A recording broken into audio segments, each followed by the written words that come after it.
Today I'm reflecting on the uncomfortable situation we face these days of how it's becoming harder and harder to tell facts from fiction online.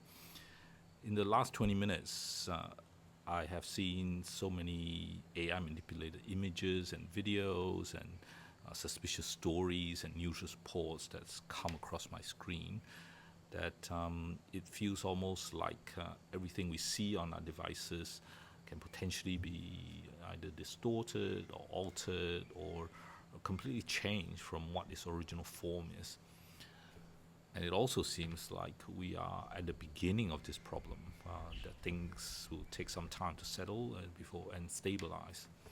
It raises a big question for me, what is truth? And sometimes it's distressing to think about that. But when I think about this question, though, there is something comforting for me. What is able to highlight is what is important for me and what is not.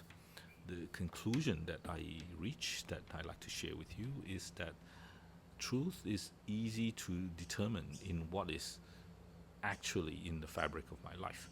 So, for instance, I have no problem knowing about my routines. I know for certain what happens when I wake up and when I sit down for a meal or when I go to bed. There's no misinformation around that. There's no misinformation around people close to me. I know my son is my son when he sits down at the dinner table. I know my mum is my mum when I talk to her on the phone.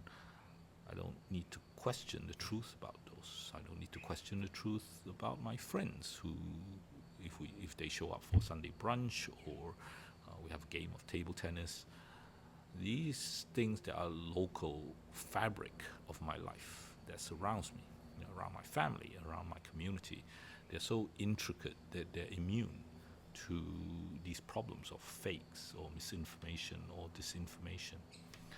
And when it comes to even deeper things that are called truths, the answers are also clear to the questions like, do my children love me? Do I love them?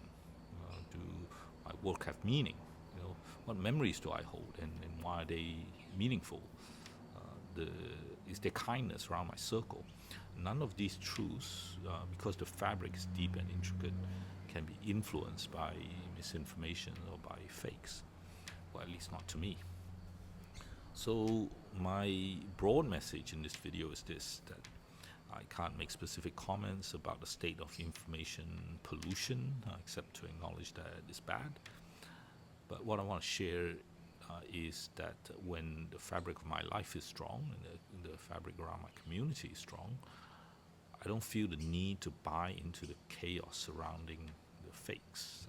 I can deal with the occasional fake phone call or the scam email, and I'll just let the rest of the craziness play out. I hope this perspective helps you. Maybe it's worth thinking about what is in the fabric of your life. Maybe something that can be subject to manipulation isn't something you want to build your life on. I hope that helps.